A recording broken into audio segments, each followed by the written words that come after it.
Welcome to today's episode of the Declutter Hub podcast, your channel for super easy, no-nonsense advice on how to declutter and organise your home. Please welcome your hosts, professional organisers Ingrid Jansen and Lesley Spellman.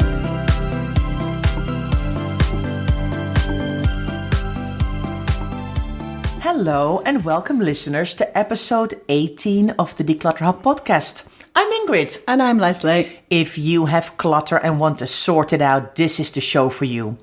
In today's episode, Lesley and I are talking about Marie Kondo. The one thing everyone is talking about these days is Marie Kondo and her new series Tidying Up on Netflix. This Japanese woman has taken the world by storm ever since she wrote her book Spark Joy, The Life-Changing Magic of Tidying. She has caused controversy with her approach to decluttering books, but has also got millions of people now folding t-shirts the KonMari way. Lesley and I will be sharing our views on her methodology and what sparks joy for us. So Lesley, what is it about her that is capturing the imagination? Well, it's been quite the couple of weeks really since her show came on Netflix, and everyone is talking about it and loving Marie Kondo, the show, and the methodology. And to me, that's fantastic. If people are interested in decluttering and motivated to do that on their own, that's got to be a good thing. That's part of our job, to motivate other people to do it alone as well, isn't it? Mm-hmm.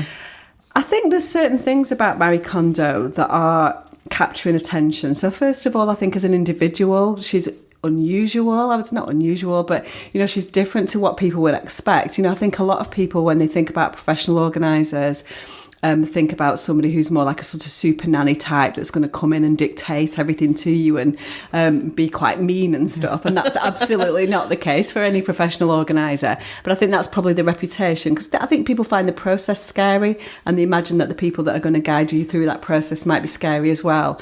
Marie Kondo is very sweet. She loves joy. She loves dancing around. She's quite cute. She wears little white things. And so I think from that perspective, she captures attention as an individual. Mm-hmm.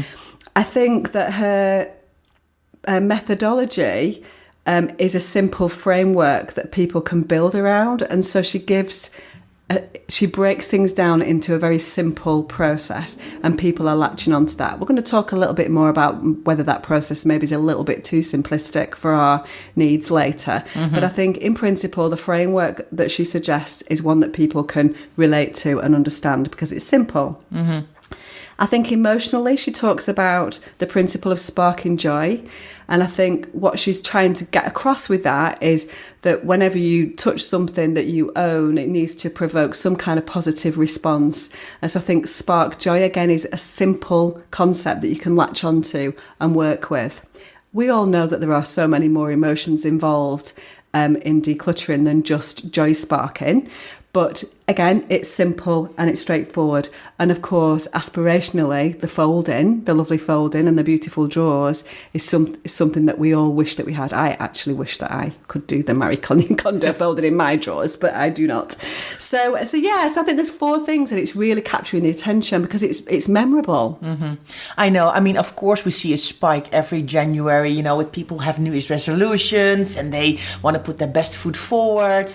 And we see, a lot of the articles and magazines and things online that are about decluttering and organizing. But her show has really taken it to the next level, hasn't it? There's no surprise that came out on the 1st of January, is it really? No. And listeners, I will definitely admit to you, I have seen all the episodes.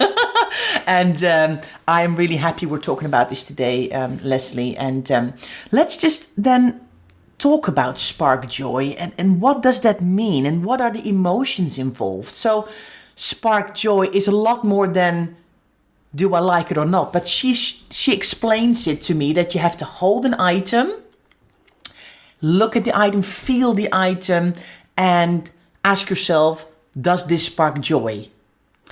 Right? Yes, she does. Yes.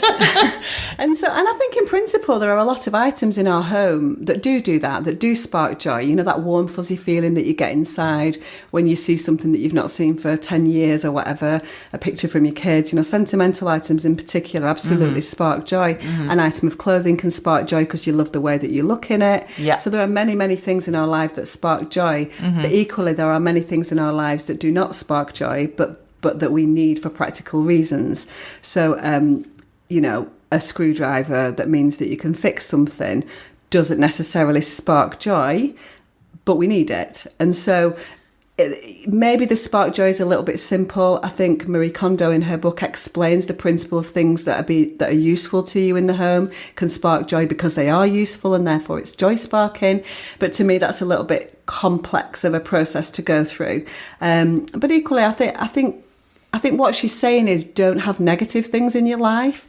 Think about things that are positive and whether that's useful or whether you need it or whether it's something that you absolutely love. So yes, it's a simple concept that needs a little bit of expansion, but everything, there's no one size fits all, and everything can be changed to your own needs, can't it? Yeah.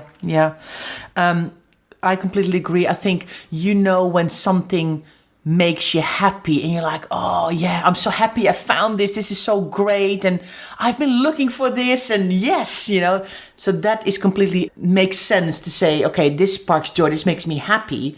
But with a lot of items, you don't necessarily think, oh yeah, I'm really happy. This does spark joy or not. It's a bit more complex than that, isn't it? I think so. And I think, it's interesting because of the media frenzy that there's been the last few weeks on Marie Kondo. I've done quite a bit of radio this week. So I was on 5 Live and I was on You and Yours on Radio 4 the other day for a phone-in. And I think the thing that I took away from the people that were phoning in who were using the Marie Kondo methodology, which is called the KonMari method. We're going to talk about in case any listeners have not understood or don't know what the Marie Kondo, we're going to talk about that in a minute. But I think what they were saying is, well, actually, I do really like it, but I don't do the thanking my clothes for things. So maybe that's, for a lot of people, that's maybe a step too far. I mean, I was lucky enough to go to Japan on holiday last year. And so I think going to Japan and understanding the culture and understanding the respect that they have for things and for people and for each other makes more sense. The way that Marie Kondo then advocates thanking things, it's part of the Japanese culture. And it's not, I'm not saying we're not thankful for things, because we are, but the principle of connecting in that way to a stripy T-shirt might be a little bit far-fetched for us, I think, for many of us, not all of us, many of us. Yeah, I agree with you. I mean, I would not see myself thanking my coat when I take it off me and hang it up and say, thank you, coat, for keeping me warm today. But I am thankful for the things that I have and that I love to use, and I appreciate that they're in my life. But I don't see myself thanking everything on a daily basis. That would seem strange to me. Yeah. But I am appreciative of what is in my home. Yeah, and so again, I think it's take out of that what you will. We're not going to do it exactly in the way that Marie Kondo is suggesting, but perhaps she's, I'm sure there's some leeway around there. So it's a good thing to think about, be a positive emotional response to something. Okay, so let's then talk about the methodology. What's the order? What's the sequence for, in case people haven't read her book and haven't seen her show or want to be reminded of her order? What is the order? Because I know it is clothes, books, paper, komono, and sentimental. That's the order in her books, and that's the order also in her show, how she does things. So can we talk about that? Yeah, I think it's important to say that she advocates that sequence of things for a specific reason. Yeah. I think it's important to explain what komono is for those who haven't watched the show. So komono is basically everything else that doesn't fall into those other 4 categories. So that would be garage, loft, your junk drawer, your kitchens, bathrooms, toys, all of those things fall under komono. So that is a huge category of things. She's like, oh yeah, we'll just do our komono today. Well, actually, that's probably 6 weeks' work. But anyway, so there's a sequence that she advocates, and she advocates it for good reason.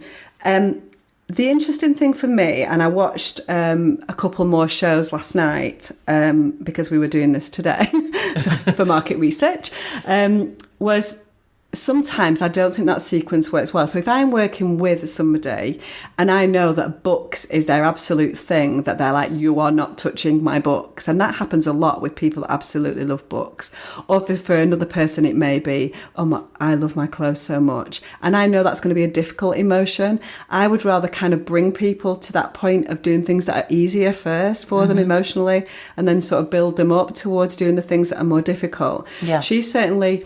the idea of doing sentimental things at the end of the process is that's the sensible thing. She's saying sentimental things are going to be hard for everybody, so let's do that at the end. Yeah, and I completely agree with that, actually. Absolutely. I would always do sentimental things and photographs and things like that at the end. Yeah. But equally, you do come across sentimental things as you are decluttering clothes and as you are decluttering books. And so where does the...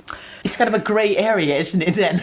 All of a sudden it becomes a grey area. Yeah. And so the sequence, I think, it's an interesting sequence, and I understand it to a point, but I do think there's not a one-size-fits-all, and you should probably use a method that's going to suit you. I think the other thing is that she advocates organising by category, whereas you and I both agree that practicality, logic, time, money, all those things, for most of our clients and for us, and the way that we've always worked in the last 10 years, we would declutter for the most part by room rather than by category for lots and lots of different reasons, mainly practical.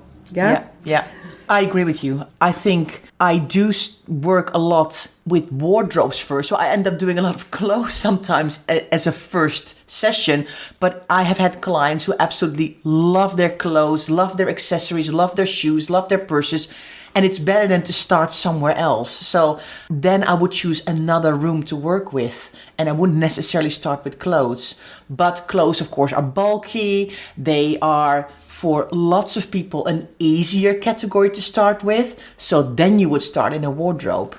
Yeah, and I think deciding where to start in someone's home is something that certainly forms part of my process, because while I'm doing a consultation with a client and trying to work out what makes them tick and where their barriers are and where their emotions are and what the practical reasons are, and do they want to, do they really want their bedroom to be a sanctuary because that's dragging them down because it's full of clutter, So all of those things need to be taken into consideration. Also, you need to think about where you've got most storage, that you can free up some storage space, perhaps to move things from other areas of the house.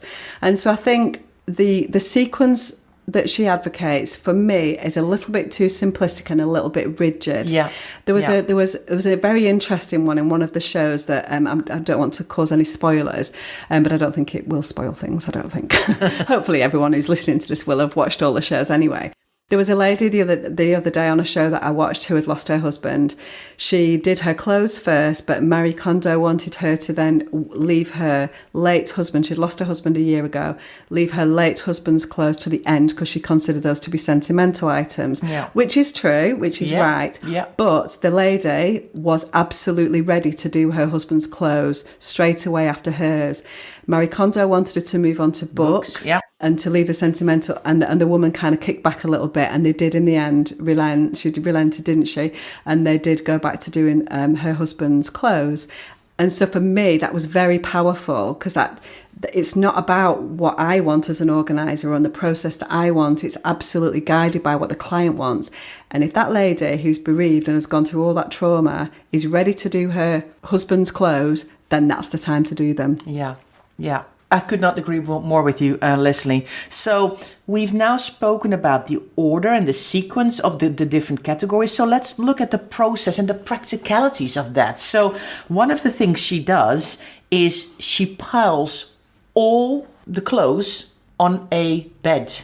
Everything in like this gigantic. So in every episode you can see a massive amount. Some stacks are a bit bigger mountains than others, but all the clothes on the bed.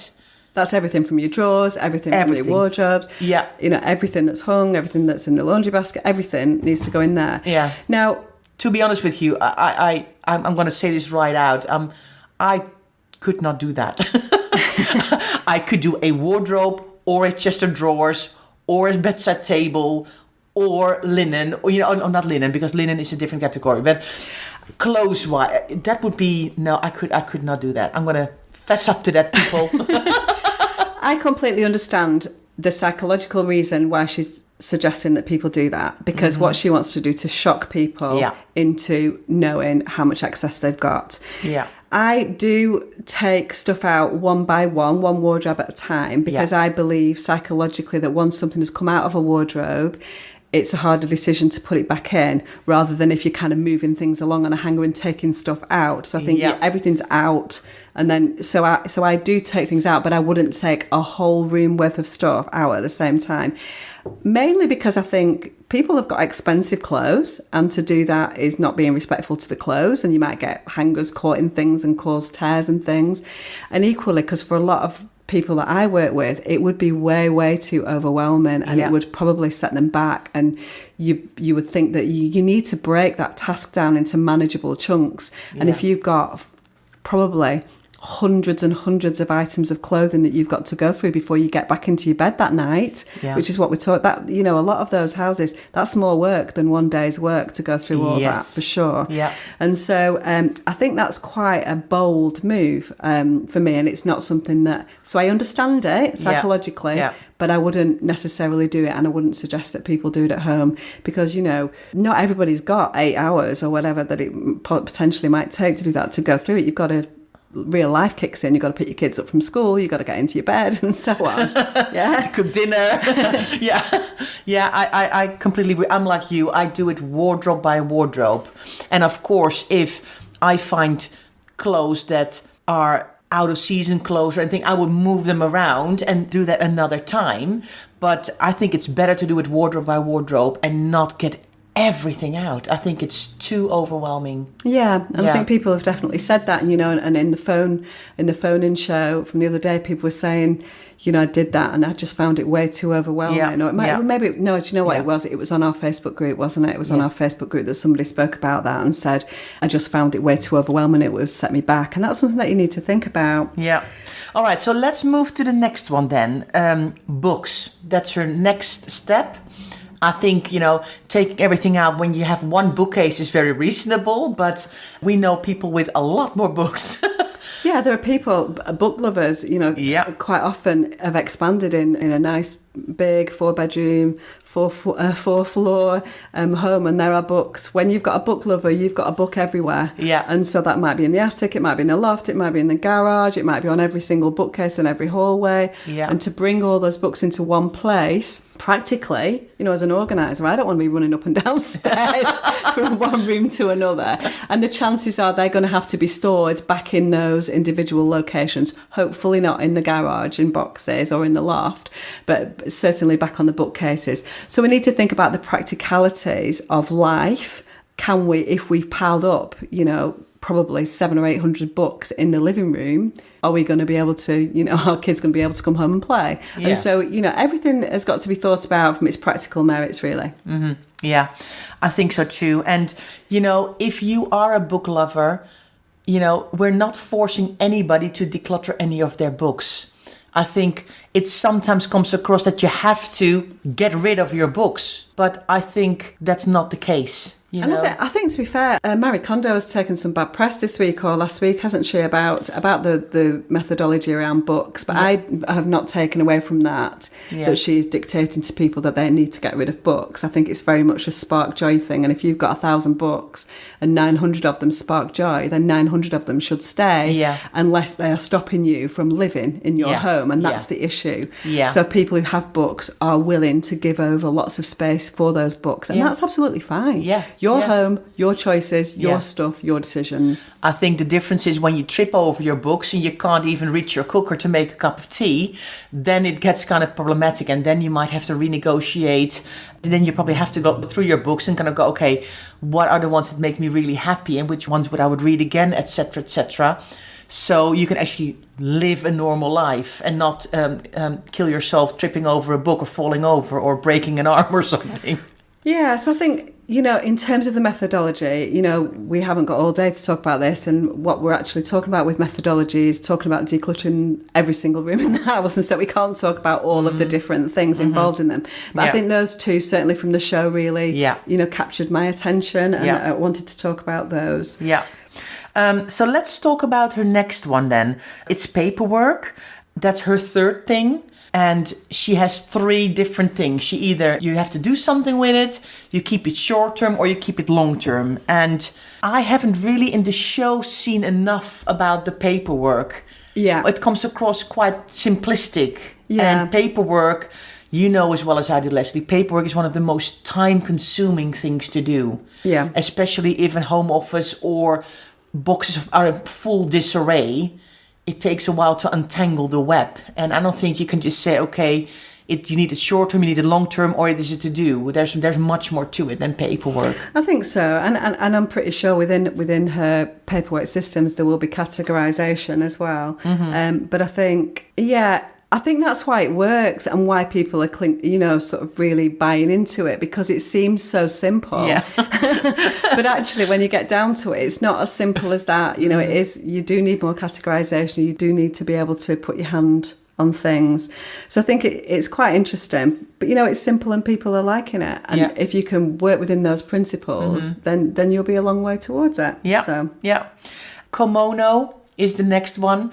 Like you said, it's everything else, which is a bit of a scary thought, I think, because you're talking about kitchens and understairs cupboards and toys and garages. And she was like, oh yeah, the next step is komono. And you're like, wow, that's like 60% of my house. Yeah, and the rest probably. A massive, massive category. And, let's be realistic. A garage can take, 2 full weekends to sort out in itself. And you can't do that in the middle of winter, when it's freezing cold. Yeah. No, I think it's interesting, really. And when you watch the show, when you see the amount of days that are being spent on that show, it kind of bobs up in the corner, day 37 and day 38. And that's quite an overwhelming task. And so when I'm working with clients, I never do more than 1 session a week, because I do find that you need to kind of have a little bit of downtime in between. You can't just keep on going and going and going, because it then becomes so. It's all about overwhelm. All clutter is all about overwhelm, and what we're trying to do is to break things down into manageable chunks so we take the overwhelm away. And some of this seems quite overwhelming. I mean, I believe there's no way on earth, and I know it's a TV show, there's no way on earth those people have just listened to Marie Kondo come in for the little introduction at the beginning and explaining her methodology, and then done their whole house on their own without any intervention. I'm pretty sure that they've been working one-to-one with Marie Kondo trained professional organisers. I don't know that, but I'm pretty sure that they have. Because the people don't have the motivation to continue on and on and on. And also the time, because people have got to go to work, you know? Yeah. And so, you and I both know that some of those houses that have been shown on the shows, it's probably 3 or 4 weeks worth of work, every day, 4 or 5 hours a day to get through that. So it's interesting, but it's a TV show and it's there for entertainment purposes, and it captures attention, which is fantastic. Couldn't agree more. Last step is her sentimental, and I think that's one of the things I really liked about Marie Kondo, is that she says you need to do sentimental items last, because they're such a tricky category to do. And it's true. And I think when you've built up your stamina about decluttering and your energy about decluttering, it's then easier to tackle this really difficult category. Letters from people, postcards, photographs from holidays long gone, from people who might have passed away. Just kids' artwork. I know, and I think even within sentimental, I think you need to break it down. And you can't just say, I'm going to do all the sentimental. I think you have to even then categorize within that category. Yeah, absolutely. Because again, the sentimental has got so many emotions attached to it that to do that, it's a lot to do in one day, really. But equally, it's a good thing that this is where the spark joy thing really comes into its own. Sentimental, absolutely does, because you should definitely be going for quality over quantity in terms of sentimental items. So good on you, Marie. Love the sentimental side of things. Can we please talk about another thing that I really like, and that's her folding methods. Yes. I like a lot of her folding methods, and I don't like everything. Listeners, I will not roll my socks like sushi. I'm sorry, that will not happen. I will still ball them up. I am sorry, but I really like the way she folds t-shirts, and I've actually done that in my husband's t-shirt drawer, and it's absolutely fantastic. So having said all of that, I think it depends on what kind of storage you have. And I think it depends on what kind of person you're coming into this with 20 years in the housekeeping environment, 10 years as a professional organizer. What your home looks like absolutely is a driver for you, and you will devote time to it because you absolutely believe in it.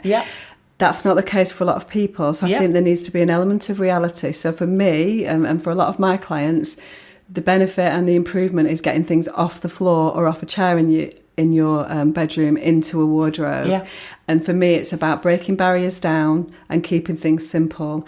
And so folding for a lot of people is going to be a huge barrier because, I was doing some folding the other day with a client, I've done it a few times before, but there's only certain clients that I will think that would be able to maintain that system.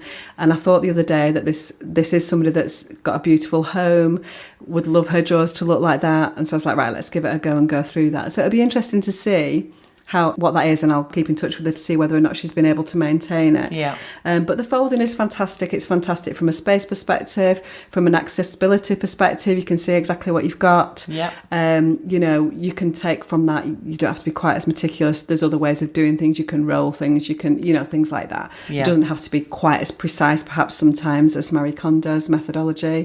But I think the folding again is something that's really captured people's attention. Very, very true. So Lesley, we've talked about Marie Kondo, about her methodology, her spark joy, her folding. Is there anything else we would like to add? I think anything that gets people talking and doing decluttering is a great thing. I think Marie Kondo has done a fantastic job of that, and she's captured the imagination of the whole world, and good for her. I just wish that I had a book and a TV show, but I do not, sadly. But what we do things in our way, don't we? And so what we also have been trying to do over the last few months is build up the Declutter Hub. What that is our way of doing things for people, and we are going to break things down so we don't organise and declutter by category. We organise by room. And so what we're doing at the moment is we're building up a library of online courses that will take things down step by step and tell you exactly what you need to do from our year's worth of experience. And that's coming soon, isn't it? And so we're in the process of writing all our courses at the moment. So as well as the podcasts and the blogs and things like that we've got, you're also going to be able to sign into our membership site and get step-by-step courses how to do it yourself. So if Marie Kondo's not doing it for you, come to the Declutter Hub. Excellent. Well, listeners, that's it for today. Thank you so much for taking the time to listen to us. And if you'd like to get more tips and advice, please follow us on social media. We are on Instagram, Twitter and Facebook, and have a lively, supportive Facebook group community where we chat all things clutter. We'd love to see you there. If you don't want to miss the next weekly episode, subscribe to the Declutter Hub podcast on iTunes and Stitcher, and it will pop into your notifications every Friday. See you next time. Thanks for listening to this week's episode of the Declutter Hub podcast.